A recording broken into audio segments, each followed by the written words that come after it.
Hello दोस्तों, स्वागत है आपका ट्रेडिंग इस लाइफ की एक और नई प्रिडिक्शन वीडियो में। तो पहले तो मैं आशा करता हूँ कि आज का दिन आप सभी का अच्छा रहा होगा, अच्छा प्रॉफिट बुक किया होगा आप लोगों ने। मैंने तो दो अच्छे ट्रेड किए थे, देखिए, एक ये और एक ये वाला। ठीक है, तो पहले हम देख लेते हैं कि आज का मार्केट कैसा था, फिर बात करेंगे कल के लिए हमारी प्रिडिक्शन क्या रहेगी, कल के लिए हम क्या प्लान करेंगे। ठीक है, तो पहला જોઈ લઈએ આપણે કે આજનો દિવસ આપણો કેવો રહ્યો। તો મારા મન મુતાબિક માર્કેટ ના ચાલ્યું, કારણ કે મારી આશા હતી કે માર્કેટ ઉપર રહેશે આજનો દિવસ, પણ એવું તો ના થયું। માર્કેટ ડાઉન સાઈડ રહ્યું આજે। તો પહેલાં તો મેં કહ્યું હતું તમને એ રીતે કે માર્કેટ 23,600થી લઈને 23,550ની વચ્ચે રહેશે, ત્યાં સુધી આપણે ટ્રેડ નહીં કરીએ। તો મેં એ જ કર્યું હતું, પણ માર્કેટ પહેલી જ કેન્ડલ ડાઉન સાઈડમાં આવી ગઈ અને 23,500ની નીચે ક્લોઝ કરી। માર્કેટે એકવાર ટ્રાય કર્યું કે એની ઉપર ક્લોઝિંગ કરી શકે, પણ ના કર્યું। તો એ જ ટાઈમે અમે પ્લાન કર્યો હતો ડાઉન સાઈડનો। એક લીલી કેન્ડલ હતી, એની નીચે એની ઉપરની હાઈ પર અમે એસએલ રાખ્યો હતો અને ડાઉન સાઈડનો પ્લાન કર્યો હતો। અને મારો પહેલો ટાર્ગેટ હતો 23,425 અને બીજો ટાર્ગેટ હતો 23,355। મેં કાલે વિડીયોમાં ચોખ્ખા શબ્દોમાં કહ્યું હતું કે 23,355ની આજુબાજુ માર્કેટ આવશે, એટલે પ્રોફિટ બુક કરી લઈશું। એની નીચે માર્કેટને નહીં જોઈએ આપણે। તો મેં એ જ કર્યું હતું, મેં એ જગ્યાએ પ્રોફિટ બુક કરી લીધો હતો મારો। પછી માર્કેટ તમે જોઈ શકો તો એકદમ સાઇડવેઝ થઈ ગયું હતું, એકદમ તમને કોઈ ટ્રેડ ના મળી શકે। સ્કેલ્પિંગ કરી શકો, પણ એ બી ના કરો તો સારું હતું માર્કેટમાં। અને મેં કહ્યું હતું કે 23,355થી લઈને 23,325ની વચ્ચેથી માર્કેટ ગમે ત્યારે બાઉન્સ થઈ શકે છે, તો ધ્યાન રાખશો। આની નીચે ડાઉન સાઈડમાં નહીં જોઈએ આપણે, અને એવું જ થયું। માર્કેટ 23,325થી લઈને જો એકવાર, બીજી વાર ને ત્રીજી વાર તો પ્રોપર બાઉન્સ જ થઈ ગયું માર્કેટ। તો મેં ફરી એ જગ્યાએ પ્લાન કર્યો। મેં આ જગ્યાએ નહોતો કર્યો, કારણ કે મને એવું લાગતું કે અહીં ટ્રેપ કરશે માર્કેટ, એટલે મેં નહોતું કર્યું। પછી અહીં આગળ જ્યારે પ્રોપર રિજેક્શન લીધો કેન્ડલે, ત્યારે મેં અપસાઇડનો પ્લાન કર્યો હતો। તો આપણે એક સારો ટાર્ગેટ મને મળી ગયું, જોઈ લઉં એમાં। એટલે મેં કહ્યું હતું એ પ્રમાણે જો માર્કેટ પહેલો હતો, અમારો રેન્જ હતી કે 23,600થી લઈને 23,350ની વચ્ચે હું કંઈ નહીં કરું, પણ માર્કેટ પહેલી જ કેન્ડલમાં ડાઉન આવી ગયું હતું। તો એને 23,500નું લેવલ તોડ્યું હતું। તો ક્લિયર કટ હતું કે માર્કેટ ડાઉન સાઈડ જ રહેશે આજે, અને એવું જ થયું, જોઈ લો। એક પુલ બેક આપીને માર્કેટ ડાઉન સાઈડ મસ્ત આવી ગયું। તો અમારો એક સારો એવો પ્રોફિટ બુક થયો અહીં આગળ। પછી માર્કેટ સાઈડવેઝ હતું, તો કશું કર્યું નહોતું મેં। અને માર્કેટ ક્લોઝ થવાના ટાઈમે 2-2:30 વાગ્યાની આજુબાજુ મેં ફરી એક ટ્રેડ કર્યો હતો, જે પણ બહુ સરસ ગયો હતો। અને બેંક નિફ્ટી જોઈ લઈએ આપણે પહેલાં। બેંક નિફ્ટીમાં પણ જો મેં બોલ્યું હતું એ જ રીતે કે માર્કેટ 50,200થી લઈને 50,000ની વચ્ચે કંઈ નહીં કરવાનું। જો માર્કેટ કેટલું વોલેટાઇલ હતું, અને એ રેન્જ જેવી તોડી માર્કેટે, એવું એક આપણો છેલ્લો ટાર્ગેટ હતો 49,700નો। માર્કેટ એક્ઝેક્ટ એ જગ્યાએ આવીને બાઉન્સ થઈ ગયું, જોઈ લો। આ કેન્ડલ જુઓ તમે, હું કરો ઝૂમ કરું હું, જો આ કેન્ડલ જુઓ તમે ખાલી, કેન્ડલ બહુ મસ્ત ઉપર આવી। પછી તો માર્કેટ બહુ એક ટ્રેડ લાઇન બની ગઈ હતી, તેથી જ્યારે ટ્રેડ લાઇન આવે ત્યારે બાઉન્સ થતું, ટ્રેડ લાઇન આવે બાઉન્સ થતું હતું। તો એ પ્રમાણે તમે નાના નાના કરી શકો છો ટ્રેડ। પણ એક લાસ્ટમાં સાંજે 2:20 એક સારું એવું અપસાઇડનો મૂવ મળી ગયો હતો, પણ મેં નિફ્ટીમાં લીધું, એટલે બેંક નિફ્ટીમાં બહુ ધ્યાન નહોતું આપ્યું। બેંક નિફ્ટીમાં એક સવારે 10 વાગે કરી લીધો હતો। જો આજે મસ્ત શૂટિંગ સ્ટાર જેવી કેન્ડલ બની છે ને, એની નીચે મેં લઈ લીધું હતું, ઉપરનો એક એસએલ હતો મારો, કારણ કે મને ખબર હતી કે 50,000ની આજુબાજુ માર્કેટ ડાઉન સાઈડ નીકળ્યું તો એક સારો એવો ડાઉન સાઈડનો મૂવ મળી જશે। તો એ પણ થઈ ગયું એક। એટલે આજે આપણે 3 ટ્રેડ રહ્યા હતા, એક બેંક નિફ્ટીમાં અને 2 નિફ્ટીમાં, જોઈ લો। બેંક નિફ્ટીમાં પણ એક સારો મૂવ હતો, અને નિફ્ટીમાં તો 2 સરસ મૂવ થઈ ગયા, એટલે વાંધો ના આવ્યો। બાકી આ રેન્જમાં કોઈએ કશું ના કર્યું તો સારું રહેશે, સારું રહેત। પણ જો કોઈએ કર્યું હોય તો એ તમારી ઈચ્છા ભાઈ, હું કંઈ ના કરી શકું એમાં। મેં કહ્યું હતું કે મારી જોડે તમે લાઈવ આવી શકો છો। હું સવારે આ આખો મૂવ કેપ્ચર કર્યો, એ વખતે લાઈવ જ હતો, તમે જોઈ શકો છો। એટલે એવું છે, બરાબર। અને આ સાઇડવેઝમાં કશું ના કરો તો સારું। એટલે મેં જેમ કહ્યું હતું એમ થયું છે માર્કેટમાં। મારો એક જ વસ્તુ હતી કે મને હતું કે અપસાઇડ માર્કેટ રહેશે આ રીતનું, પણ માર્કેટ ડાઉન સાઈડનું રહ્યું, કારણ કે માર્કેટ સુપ્રીમ છે। મેં કાલે જ કહ્યું હતું વિડીયોમાં કે ભાઈ માર્કેટની ઉપર છોડી દો તમે, માર્કેટ પ્રી માર્કેટમાં કેવું ખુલે છે એ આપણા હાથમાં કશું નથી, બરાબર। તો માર્કેટ ઓપન થાય પછી આપણા હાથમાં છે બધું, શું કરવું શું ના કરવું એનું ધ્યાન રાખીશું, ઓકે। તો હવે જોઈ લઈએ આપણે કાલે 11/2/2025ના રોજ, મંગળવારના રોજ આપણું પ્રિડિક્શન શું રહેશે અને માર્કેટ કઈ રીતે રહેશે, બરાબર। તો પહેલાં તો હવે આપણે જોઈ લઈએ કે હવે માર્કેટને 23,400, ઓકે, આ લેવલ ધ્યાન રાખજો, 23,400 આની ઉપર માર્કેટ નીકળે તો જ તમે અપસાઇડનું જોજો, अदरवाइज अपसाइड का मत देखिएगा।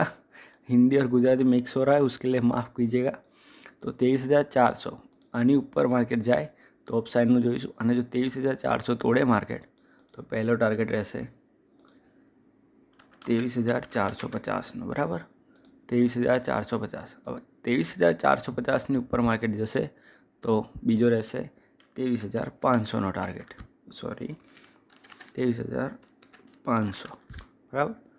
આ બે ટાર્ગેટ છે. હવે 23,500 પણ તોડશે તો સેમ ફરી 23,550, એની ઉપર 23,600, અરે 23,600, 23,600 ફરી સેમ રિજેક્શન લેવલ રહેશે આપણી માટે.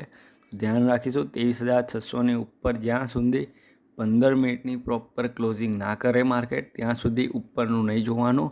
હું રોજ આ એક જ શબ્દ બોલું છું, કારણ કે માર્કેટ આ જ જગ્યાથી દર વખતે રિજેક્શન લે છે, અને છેલ્લો ટાર્ગેટ હશે 23,690. આની ઉપર માર્કેટ જાય તો તમને પાછું 100 પોઈન્ટનો મૂવ મળી શકે છે. જુઓ આ રહ્યો 23,770નો, બરાબર. અને આની ઉપર તો તમે ના જ જુઓ એટલું સારું અત્યારે, જ્યાં સુધી માર્કેટ ગેપ અપ એની ઉપર ના ઓપન થઈ જાય, કાં તો પછી 15 મિનિટ પ્રોપર ક્લોઝિંગ ના આપે, ત્યાં સુધી 23,770ની ઉપર તો આપણે નહીં જ જોઈએ.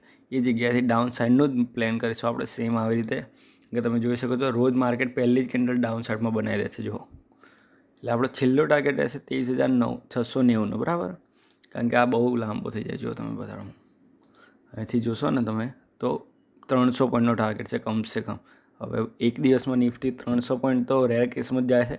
મિનિમમ 100, 200, 250ની આજુબાજુ ફરતી હોય. 300 પોઈન્ટની તો આપણે આશા પર નથી રાખતા અત્યારે, તો એ ધ્યાન રાખીશું. આપણો છેલ્લો ટાર્ગેટ કાલ માટે રહેશે 23,690નો, બરાબર. આની ઉપર અત્યારે આપણે નહીં જોઈએ, બરાબર. એટલે ધ્યાન શું રાખવાનું છે કે અગર જો માર્કેટ 23,400 ઉપર જાય તો પહેલો ટાર્ગેટ 23,450, બીજો ટાર્ગેટ 23,500, ત્રીજો ટાર્ગેટ 23,550નો, અને આની ઉપર છેલ્લો ટાર્ગેટ 23,600નો. માર્કેટ આ રેન્જમાં જો નીકળ્યું તો તમે આ એક બીજો 90-100 પોઈન્ટનો ટાર્ગેટ લઈ શકો છો. માર્કેટ આટલું જ મૂવ કરશે, આનાથી વધારે તો રેર કેસમાં જ કરે છે માર્કેટ, બરાબર. તો ધ્યાન રાખીશું. અને 23,600થી માર્કેટ રિજેક્શન લેવાનો ટ્રાય કરશે તો ધ્યાન રાખજો, બરાબર તમે. અને ડાઉન સાઇડમાં જો કોઈને જોવું હોય તો હવે ડાઉન સાઇડમાં બહુ ટ્રિકી માર્કેટ થઈ ગયું છે. કેમ એ હું તમને કહી દઉં છું. તમે આ છેલ્લો ટાર્ગેટ આપણો આ જ રહેશે 23,320, બરાબર. માર્કેટ આની નીચે જ્યાં સુધી 15 મિનિટની ક્લોઝિંગ ના કરે, પ્રોપર 15 મિનિટની ક્લોઝિંગ હો, સાંભળજો ધ્યાનથી, એની નીચે 23,320ની નીચે ક્લોઝિંગ કરે અને ફોલો થ્રુ કેન્ડલ આવે તો જ ડાઉન સાઇડનું જોજો, નહીંતર ના જોતા. એનું કારણ હું તમને કહી દઉં કે તમે જો 1 ડેમાં આવશો ને, 1 ડેમાં નહીં, સોરી 15 મિનિટમાં આવશો ને, એકવાર રિફ્રેશ કરી લઈએ આપણે, તો જુઓ તમને હું બતાડું. જો આ માર્કેટ છે ને, આ લેવલ જુઓ તમે 23,325, 1, 2, એક તોડ્યું, નીચે ફરી આગળ માર્કેટે રિજેક્શન લીધું, 1, 2, 3, 4, આ 5, આ 6, અને આજે 7મી વાર, 7 વખત માર્કેટ આ જગ્યાએથી બાઉન્સ થાય છે. જોઈ લો તમે. માર્કેટે આ તોડ્યું હતું પણ એ જ જગ્યાએથી પછી રિજેક્શન લઈ પછી નીચે આવ્યું, ફરી એ માર્કેટે તોડ્યું તો એક સારો એવો મૂવ અપસાઇડમાં મળ્યો હતો. એટલે આ ધ્યાન રાખીશું. 23,325ની નીચે માર્કેટ જ્યાં સુધી પ્રોપર ક્લોઝિંગ ના કરે ત્યાં સુધી તમે ડાઉન સાઇડનું ના જોતા, પ્લીઝ મહેરબાની કરજો. પછી તમારે જો કરવું જોઈએ કંઈ બી તો એ તમારી આશા છે, તમારી પર છે, તમારું કેપિટલ છે, તમારા પૈસા છે, તમે જાણો, બરાબર. તો મારું માનો તો જ્યાં સુધી 23,320ની નીચે માર્કેટ પ્રોપર ક્લોઝ ના કરે ત્યાં સુધી ડાઉન સાઇડનું ના જોતા. અને જો પ્રોપર ક્લોઝિંગ કરી દે તો તમે જોઈ શકો છો, તો એ રહેશે આપણો 23,245. ઓકે, 23,245 આ મારો લાસ્ટ ટાર્ગેટ રહેશે. હું અહીંથી પછી ડાઉન સાઇડનું ફરી નહીં જોઉં, કઈ સુધી નહીં જોઉં, જ્યાં સુધી માર્કેટ આ રેન્જ ના કાઢે. જો કઈ રેન્જ છે, આ રેન્જ છે 23,345થી લઈને 23,225ની. જો 23,245થી લઈને 23,225, આ 20 પોઈન્ટની રેન્જમાંથી માર્કેટ ગમે ત્યારે બાઉન્સ થઈ શકે. જો તમને બતાડી દઉં એકવાર. જુઓ આ જુઓ તમે આગળ, આ જુઓ કેવી રીતે બાઉન્સ થાય. આટલું શાર્પલી સેલિંગ, તરત બાઉન્સ, શાર્પ સેલિંગ, તરત બાઉન્સ. આ જુઓ શાર્પ સેલિંગ, તરત બાઉન્સ થઈ ગઈ માર્કેટ. તો ધ્યાન રાખજો. મેં તમને આ લેવલ બતાડ્યું છે 23,245થી લઈને 23,225, આ 20 પોઈન્ટની રેન્જ છે. જ્યાં સુધી માર્કેટ આની નીચે પણ 15 મિનિટની ક્લોઝિંગ ના કરે તો તમે પ્રોફિટ બુક કરી લેજો અને પછી જો ડાઉન સાઈડમાં નીકળે તો ફરી એન્ટ્રી લઈ શકો છો, પણ અહીં આગળ એકવાર બાઉન્સ ના થાય તો બુક કરી લેજો પ્લીઝ. અને અહીંથી જો ફરી તમે ડબલ ટોપની જોડે અપસાઇડનું પ્લાન કરી શકો છો, બરાબર, એ ધ્યાન રાખજો એકવાર. એટલે જો ધ્યાન રાખવા જેવી બાબત શું છે, જ્યાં સુધી માર્કેટ 23,400ની ઉપર ના નીકળે ત્યાં સુધી અપસાઇડનું નહીં જોઈએ, જ્યાં સુધી માર્કેટ 23,360 અને નીચે ના નીકળે ત્યાં સુધી ડાઉન સાઈડનું નહીં જોઈએ, બરાબર. જો આ રેન્જ કાઢશે તો તમને એક સારો એવો મૂવ મળશે, જોઈ લો. અહીંથી માર્કેટ કેટલું છે, 100 point. 100 point Nifty one day માટે બહુ ઇનફ છે, બહુ છે, એટલે ધ્યાન રાખજો. અને અપસાઇડમાં 23,400થી લઈને 23,500, 100 પોઈન્ટ અપસાઇડમાં પણ છે. આટલો મોટો મૂવ તમને મળતો હોય તો પછી ઉતાવળ શું કરવા કરે, બરાબર છે, એટલે ધ્યાન રાખજો. બીજો કોઈ ક્વેરી હોય તો તમે મને કોમેન્ટ સેક્શનમાં કહી શકો છો, હું એમનો જવાબ આપી દઈશ તમને. લાઈવમાં પણ મારી સાથે જોઈન થઈ શકો છો તમે. હું રોજ સવારે 9 વાગે લાઈવ આવું છું, તો મારી જોડે પણ તમે જોઈન થઈ શકો છો. ઓકે, હવે જોઈ લઈએ આપણે નિફ્ટી. તો બેંક નિફ્ટી. બેંક નિફ્ટીમાં શું ધ્યાન રાખીશું, આ તો મેં હમણાં તમને કહી દીધું. તો બેંક નિફ્ટીમાં પણ ધ્યાન રાખવા જેવી બાબત એક જ છે, જ્યાં સુધી માર્કેટ 50,000ની આજુબાજુ ફરશે ત્યાં સુધી બેંક નિફ્ટીને અવોઇડ કરો. સૌથી સારામાં સારો આઈડિયા એક જ છે, બરાબર. તો પણ જોઈ લો 50,000ની ઉપર માર્કેટ નહીં કરતું હોય તો તમે તમારો પહેલો ટાર્ગેટ રાખી શકો છો 50,200, અને બીજો ટાર્ગેટ 50,400, ત્રીજો ટાર્ગેટ 50,600. આ 200 પોઈન્ટની ગેપ છે, તે આરામથી જોઈ લો. અને એવું નહીં કે હું એમને કહું છું તમને, 200 પોઈન્ટ આવે જ છે, જોઈ લો. માર્કેટ ઉપર ગયું, નીચે આવ્યો, ઉપર ગયું, નીચે આવ્યો, 200 પોઈન્ટ ઉપર નીચે થાય જ છે, બરાબર. એટલે ધ્યાન રાખજો તમે, એટલે નોટ ડાઉન કરી લેજો. 50,000ની ઉપર નીકળે તો 50,200, બીજો 50,400, આટલું તો ઇનફ છે તમારા માટે, બરાબર. ડાઉન સાઈડમાં જ્યાં સુધી આ ટ્રેડ લાઈન ના તોડે ત્યાં સુધી તમે ડાઉન સાઈડનું લેવાનું નહીં. ડાઉન સાઈડ અહીં આવે, બાઉન્સ થતો હોય તો ફરી અપ સાઈડનું લઈ લો. અને આ જો ટ્રેડ લાઈન તોડે માર્કેટ તો પહેલો ટાર્ગેટ 49,700નો, બીજો ટાર્ગેટ રહેશે 49,610નો, બરાબર. 49,610, બરાબર. અને આની નીચે માર્કેટ નીકળે 15 મિનિટ ક્લોઝિંગ કરીને તો ટાર્ગેટ રહેશે 49,455નો, બરાબર. આ 3 ટાર્ગેટ છે ડાઉન સાઈડમાં. ડાઉન સાઈડમાં હાલ બહુ જોતા નહીં તમે, કારણ કે માર્કેટ દર વખતે ડાઉન આવે છે તરત બાઉન્સ થાય, ડાઉન આવે બાઉન્સ થાય, ડાઉન આવે બાઉન્સ થાય, એટલે ધ્યાન રાખજો તમે, બરાબર. એટલે બેંક નિફ્ટીમાં શું જોઈશું આપણે કે 50,000ની આજુબાજુ ફરે છે માર્કેટ ત્યાં સુધી બહુ ટ્રેડ નહીં કરીએ એમાં. અને જો નીકળે ઉપર તો 50,200, બીજો ટાર્ગેટ 50,400, અને ત્રીજો ટાર્ગેટ 50,600. અહીંથી માર્કેટ રિજેક્શન લે જ જોઈ લો તમે દર વખતે. એટલે અહીં આગળ તમે પ્રોફિટ બુક કરી લો તો સારું રહેશે. ડાઉન સાઈડમાં જ્યાં સુધી આ ટ્રેડ લાઈન ના તોડે ત્યાં સુધી ડાઉન સાઈડનું નહીં જોઈએ.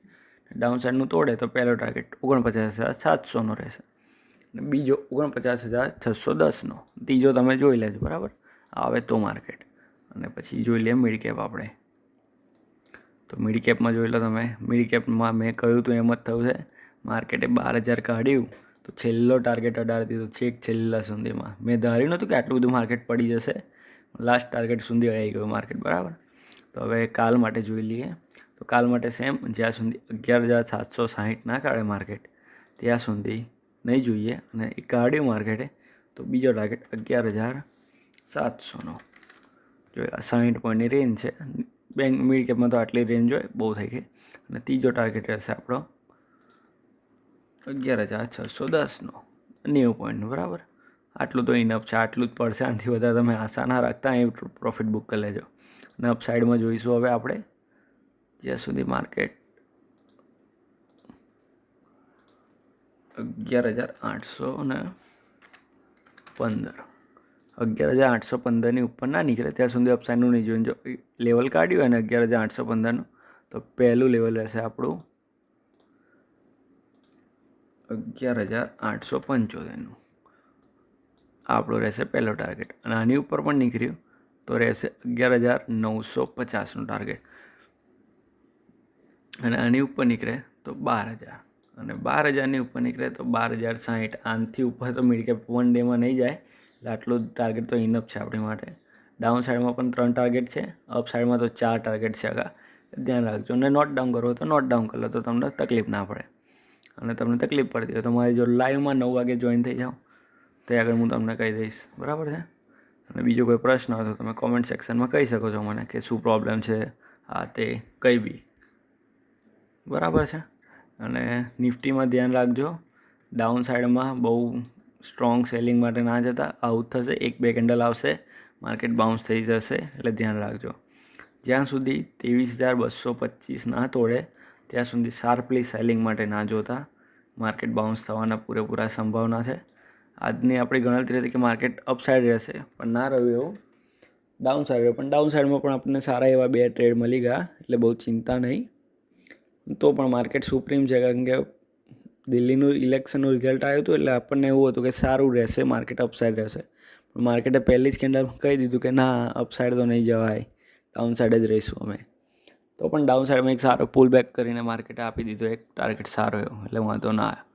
જે કરો ધ્યાનથી કરજો. કંઈ તકલીફ હોય તો મને કોમેન્ટ સેક્શનમાં કહી શકો છો. અને લાઇક અને શેર કરી દેજો, સબસ્ક્રાઈબ કરી દેજો. તમે જુઓ છો ખરા વિડીયો પણ સબસ્ક્રાઈબ નથી કરતા, તો સબસ્ક્રાઈબ કરવાનું રાખજો, બરાબર. અને બીજી કોઈ તકલીફ હોય તો કહી શકો છો. Okay, thank you very much. અને થાય એટલો શેર કરજો વિડીયોને. Okay, thank you.